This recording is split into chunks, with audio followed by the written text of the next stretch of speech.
my story is not everyone's story. I realize no matter if you're Black, white, Latino, rich, or poor, you're on a journey.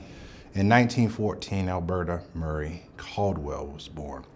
Alberta's youngest child, Kathy, ran away from home when she was 16. She got connected with a guy that played in the traveling band. She played keyboard.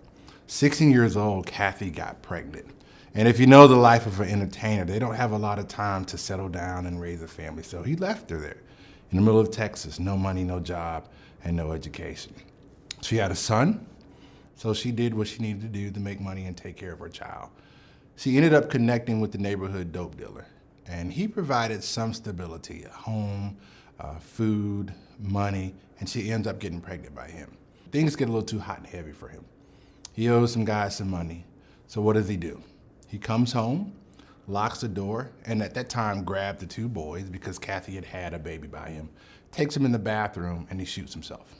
So she comes home and finds these two boys in the bathroom, and immediately her life is destabilized.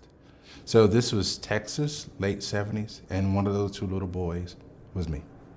So not too long after that, Children and Family Services intervened, and Kathy had made a mistake that was probably gonna land her 3 to 5 years in prison.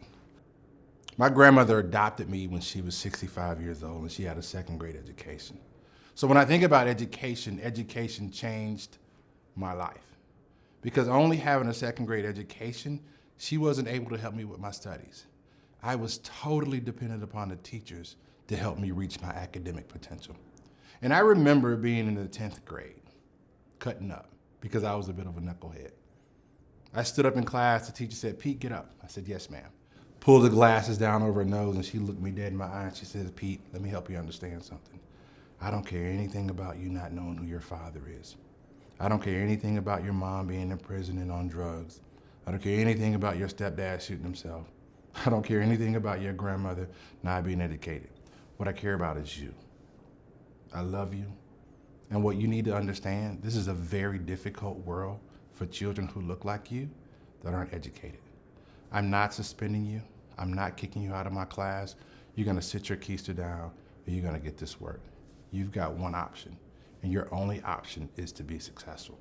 Now, if you think about that, that was almost 30 years ago. But I remember those words as if they were spoken this morning. What we tell children, it absolutely matters. I've got two brothers that weren't successful. One I lost to gun violence, and one I lost to a 10-year prison sentence. If it were not for education, I would not be standing in front of you as the chief of schools of Hillsborough County.